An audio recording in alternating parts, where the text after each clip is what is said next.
During his last visit to Russia, China's President Xi Jinping affirmed that the China-Russia Comprehensive Strategic Partnership of Coordination is now stronger than ever, and that the two nations are each other's most trustworthy strategic partners. President Xi praised China-Russia relations as the best in history. What does best mean? Why is now best? What are the economic, diplomatic, military implications? Is there some kind of China-Russia alliance in formation? Are there consequences for China-U.S. relations? On the other hand, Russia and China have different short and long-term strategic interests. Do some conflict? We explore China-Russian relations to get closer to China.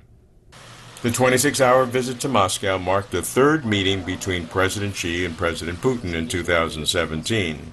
The two leaders discussed expanding bilateral ties and promoting mutual cooperation. In the past 4 years, Xi and Putin have met over 20 times, averaging about 5 times a year. Regular meetings between leaders helps build trust and confidence, which is supported by increasing cooperation in various fields, including military. From July 21st to 28, China and Russia held joint naval exercises in the Baltic Sea. The exercises involved dozens of jets, helicopters, and vessels. The two countries seek to increase cooperation in protecting security at sea, which they claim is their international responsibility. China-Russian relations are boosted via multilateral as well as bilateral channels. Both countries are permanent members of the United Nations Security Council, as well as founding members of the Shanghai Cooperation Organization and BRICS. In 1994, China and Russia declared that they were pursuing a constructive partnership. In 1996, they moved toward a strategic partnership. In 2001, they signed a treaty of friendship and cooperation. And in 2014, President Xi and President Putin jointly declared that they have upgraded to a comprehensive strategic partnership of coordination, which opened a new chapter in their bilateral relations. I speak with two thought leaders on China-Russian relations. In Beijing, Ambassador Yao Peisheng, former Chinese ambassador to Kyrgyzstan, Latvia, Kazakhstan, and Ukraine. And in Moscow, Dr. Dmitry Savkin, Eurasian researcher at the Russian Presidential Academy of National Economy and Public Administration and professor at Sun Yat-sen University in Guangzhou. Gentlemen, welcome. President Xi Jinping said recently, China-Russian Comprehensive Strategic Partnership of Coordination is now stronger than ever. The best time in history. Why is now best? And what does this imply? China-Russia strategic partnership has been developing, with continuous development every year. Internationally, we share a lot of coordinated ideas and enjoy close cooperation in between. For instance, on many hotspot issues attracting worldwide attention, say nuclear issues in Iran, denuclearization in the Korean Peninsula, anti-terrorism across the globe, and etc. China and Russia are increasingly close to each other and get well coordinated. In bilateral relations, political mutual trust has been enhancing, with many mechanisms of cooperation established between the two countries, from state-to-state meetings to people-to-people exchanges. Both China and Russia have recognized the continuous progress and the ever-increasing level of cooperation. Dr. Savkin, I hear 4 separate words in this description. I hear the word comprehensive, strategic, partnership, and coordination. Can you parse these 4 words and tell me what each means in this context?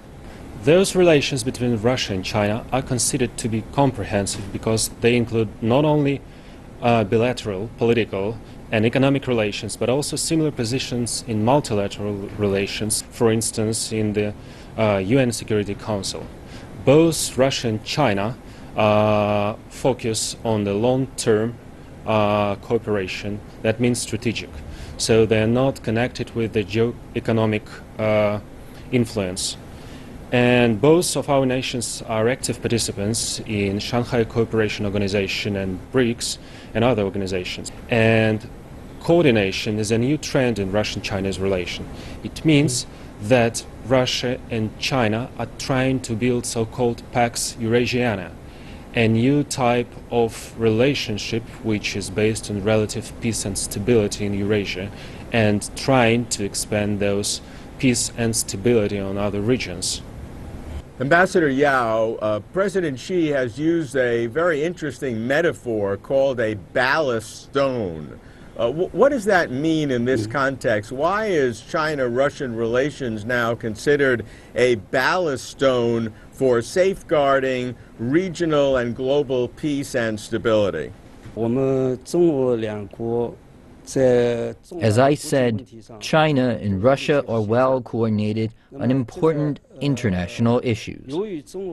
Thanks to our close cooperation, many problems get solved properly. Here, I want to emphasize that without close coordination of the two countries, many problems might not get addressed this quickly. Some escalated tensions may not be eased. Because there is cooperation between China and Russia, as well as concerted efforts from the international community. We have succeeded in addressing many thorny issues. Dr. Savkin, the concept of a stabilizer in international relations means that there are things in international relations which are destabilizing.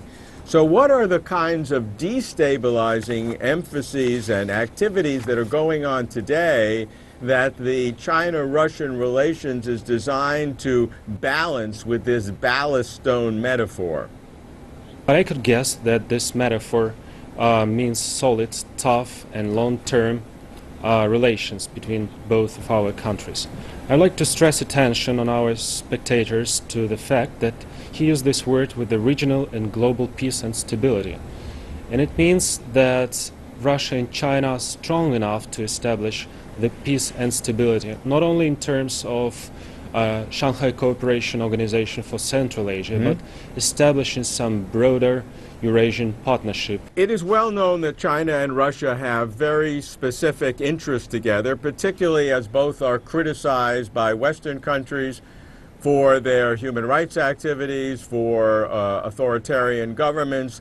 Do these criticisms of the current governments of both countries help bring the two countries, China and Russia, more together as recognizing that both are under this kind of media attack from Western countries? Dr. Savkin. Western countries think that this kind of political systems are different from them. But it means that we have our own specifics, and we are stable. We are bringing this stability to some regions. And Russia and China are trying to be closer to coordinate some positions towards some regions and countries, such as Syria or Central Asia, where China and Russia are the dampers for building the belt of stability. We recognize that both China and Russia say this is the best time in their bilateral relations, but yet there are significant differences between the two countries, and I'd like to explore that a little bit. Ambassador Yao, does China support Russia's position on Crimea and Ukraine? Hasn't the principle of not violating international borders always been a core of China's foreign policy? And does the Crimean vote among the people to join Russia provide legitimacy for Russia to expropriate the Crimea from Ukraine? China's official attitude toward the Crimea was made clear in March 2014. Our representative at the UN conference has clarified China's position by its abstention vote, because we know that there are complicated historical backgrounds involved in the Ukrainian issue. And because of the complexity in today's world, we think that we must take a comprehensive view for better judgment. When the Security Council called for a vote, we expressed our view that we shouldn't resort to confrontation. Actually, before the vote, our ambassador Liu Jieyi said that the UN resolution at that time did nothing but bring up confrontation and add up to the complexity of the issue. It is not in line with the interests of the Ukrainian people or other people around the world. China has been calling for a contained, cool mind for all. We shouldn't help escalate the tensions. Rather, we should resort to proper political measures for a solution. Last year, leaders of China and Russia also clarified their shared opinion in the joint declaration on Ukrainian issues. That is, there is no answer of military action for addressing the Ukraine issue. Russia is a primary military supplier for both India and Vietnam, two countries with which China has continuing border disputes. Considering Russia's military sales substantial to both India and Vietnam, what is Russia's position on the border issues that are so important to China, with India on the very sensitive border as it's occurring now, and with Vietnam in the South China Sea?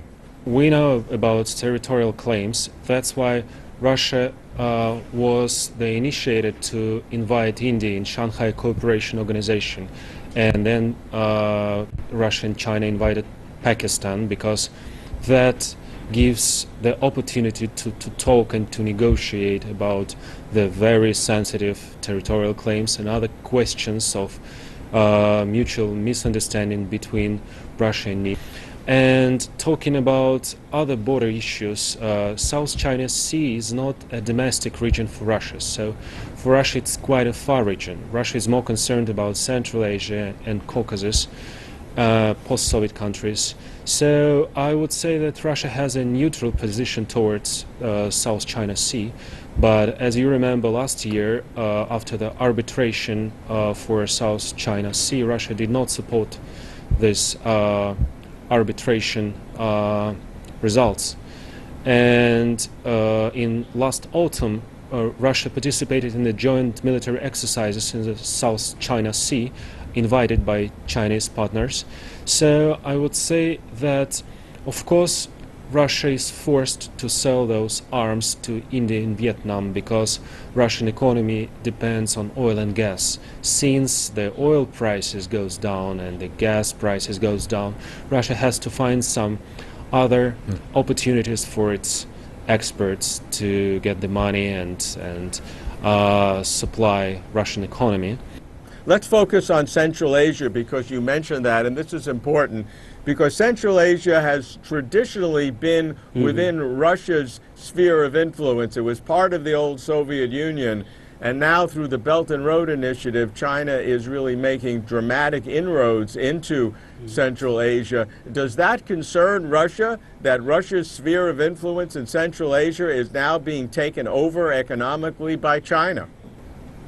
I think that it concerns some of business circles in Russia, but on the top political elite, it doesn't concern this way, because Russia still keeps very good cultural influence and political influence on the Central Asian regimes. In recent years, e-commerce has become a new driving force for China-Russia business ties. AliExpress is the largest online shopping platform in Russia, generating over 500,000 orders per day. Xiaoyi is one of the beneficiaries. Our sales volume in Russia exceeds $1 million per month, which makes Russia our second largest market. Now we have employed 2 Russian employees for this market, and AliExpress has done a lot of work in promoting our products. Russian marketing manager Mary joined Xiaoyi about 1 year ago to handle the booming business from her homeland. Do you want me to put Russians looking most right now for Chinese products, like in general? Because Chinese products are like becomes super quality, effective, and like more affordable, and you could buy them easily than some Europeans or US products now in Russia. According to China's Ministry of Commerce, in 2016, bilateral trade between China and Russia was almost 70 billion US dollars. Neighbors and partners, China and Russia, are looking to boost their economic cooperation. But experts say if Russia wants to build economic momentum, the structure of its exports to China must change. This is especially important for the Russian side because for Russia, this closer cooperation with China is not just a means of trying to sell more commodities to China, but it's a way to access a large and growing market and to have a gateway for exports of manufacturing goods as well, and for probably high-tech cooperation. Measures are helping to improve trading relations. The Bank of Russia opened its first overseas branch in Beijing, and a renminbi clearing center opened in Moscow. A decent start, but more is needed to build bilateral trade. 2017 Russian-Chinese trade is expected to exceed 70 billion US dollars. By 2020, Moscow and Beijing want that volume to nearly triple. Let's discuss economic cooperation between China and Russia. From each side, what are the benefits? Let's start with the Chinese side. Ambassador Yao, what are the benefits to China economically in this new strategic partnership with Russia? Economically, Sino-Russian cooperation has achieved prominent progress. Despite impacts from the international financial crisis, both the countries are actively seeking new areas of growth. Last year, trade volume between the countries was not very big, not yet 70 billion US dollars. But for this year, some experts predict that it could be somewhere around 100 billion. And the number will look better the year after. Why? Mutual investment has been increasing. In addition, the Russian economic structure has been improving. This provides China with good opportunities for development.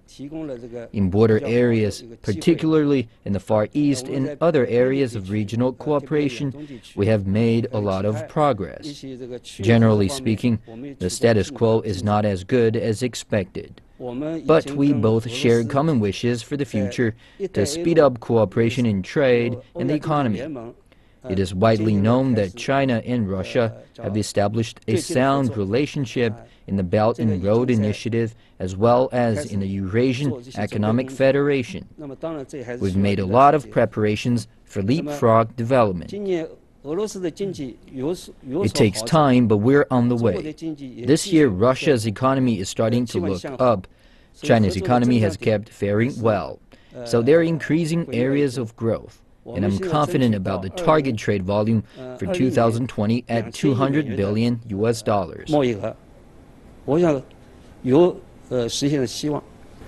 Savkin, does Russia worry long-term that the economic relations with China are asymmetric and imbalanced, in that China is importing from Russia raw materials, particularly energy, and exporting to China manufactured goods and financing, so that over the long term, if this continues, Russia will become like a satellite to China, feeding China's industrial might and itself becoming hollowed out, and Russia and the Russian economy will just be a provider of raw materials as opposed to a manufacturing and a high-tech base. Is this a concern long term? I think it's not a concern for Russian-Chinese relations because Russia and China now are substituting some sectors, trying to rebuild its economy. As we know, China is developing the inside market, so it tries to increase the amount of carbon dioxides imported from Russia. Also, Russia needs some goods which can be produced in China, so it's a kind of complementation system between Russia and China. Also, Russia and China have a buffer region in Central Asia, so both of them are interested in the development of Central Asia. So I think for Russia and China, this structure of economy a bit disbalanced, but it's not a problem. And now the new sectors of economy and new development of Russian-Chinese economic relations we can see in the last 2 years. First of all, this is tourism. We have lots of tourists from China going to Russia and Russian tourists going to China. Also, we have a boom of construction, of Chinese construction companies going to Russian market, and Russian agricultural goods coming to China. So also Russia and China have launched a new e-commerce trade platform, which is very important for the regional or trans-border trade between Russia and China. But of course, Russia and China has to cooperate more deeply in service sectors and exchange some technologies, building some new types of partnership based not only on exchange of goods from China to Russia and raw materials from Russia to China, but also some IT, cloud technologies. Also, we launched a project of a joint aircraft several years ago, so this is a brand new development for Russian-Chinese relations. It is no state secret that both China and Russia have conflicting and very serious economic issues with the West, particularly the United States.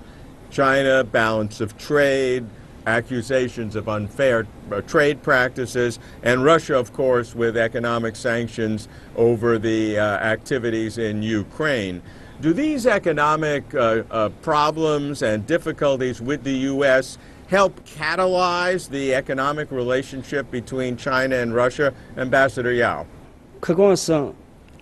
Objectively speaking, there are impacts. However, in high-level meetings and in other mechanisms of cooperation, both China and Russia have been promoting bilateral trade and the economy as an important topic of concern. I can give you some specific examples. Our investment has been increased by a large margin. This year, we have come up with a list of 73 programs for cooperation.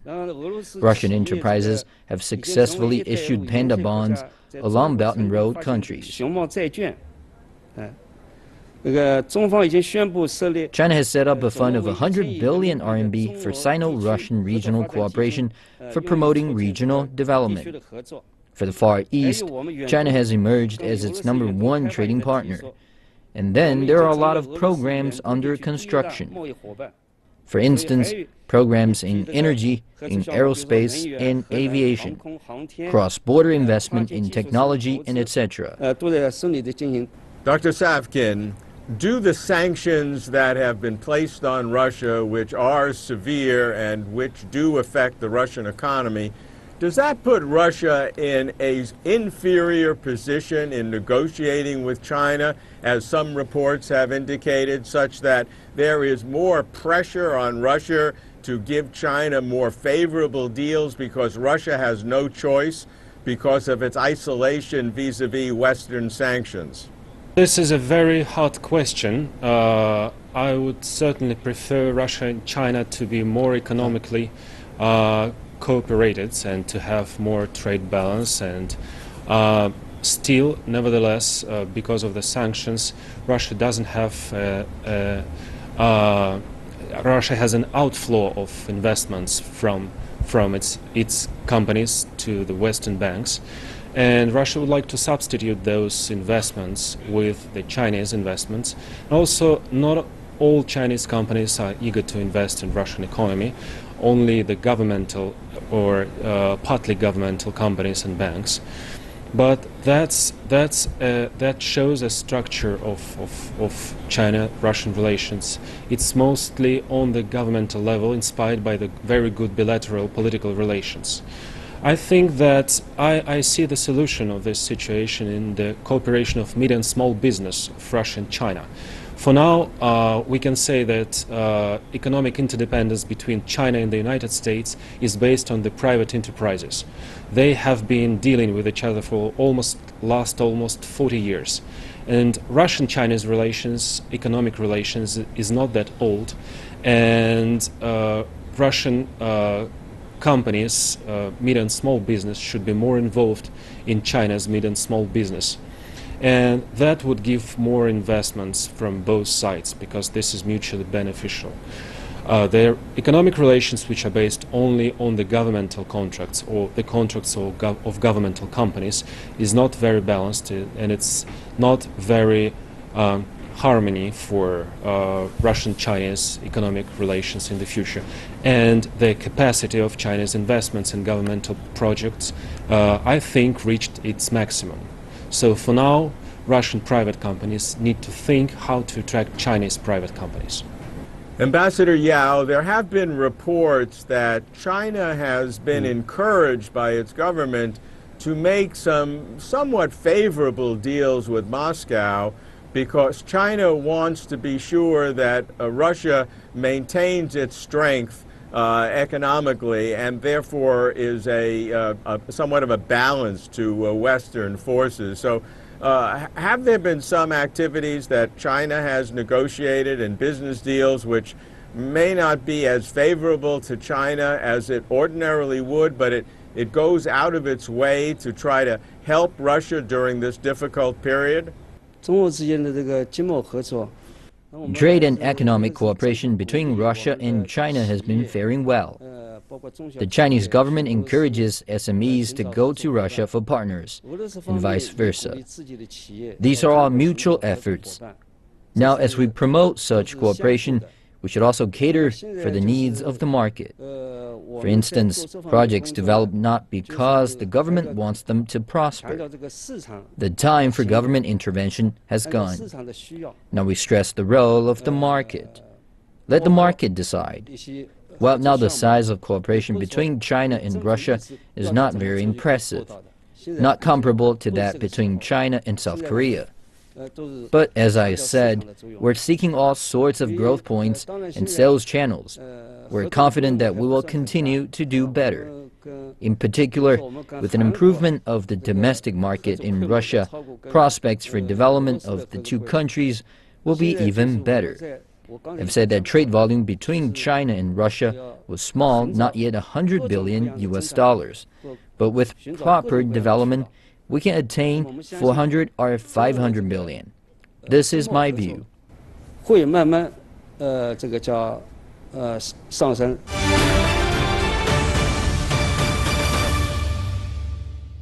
What does it mean that now is the best time in China-Russian relations? Best means economic complementarity. For China, a secure supply of energy. For Russia, investments in products. Best means strategic coordination, diplomatic alignment, and military cooperation. Both China and Russia see the West challenging the legitimacy of their governments. The West condemns Russia for annexing Crimea and criticizes China for military advances in the South China Sea. But best does not mean a formal China-Russia alliance, nor, they claim, targeting a third country. I wonder which that could be. Best also does not mean no conflicts. China is building its own defense industry, so that, before long, it need not rely on Russia for sophisticated military equipment. For its part, Russia must maintain its defense industries, and it sells arms to India and Vietnam. Strategically, China's Belt and Road Initiative focuses on Central Asia, long in the Russian orbit. But best does mean, for China and Russia, that their strategic partnership benefits both. Watching it evolve keeps us closer to China.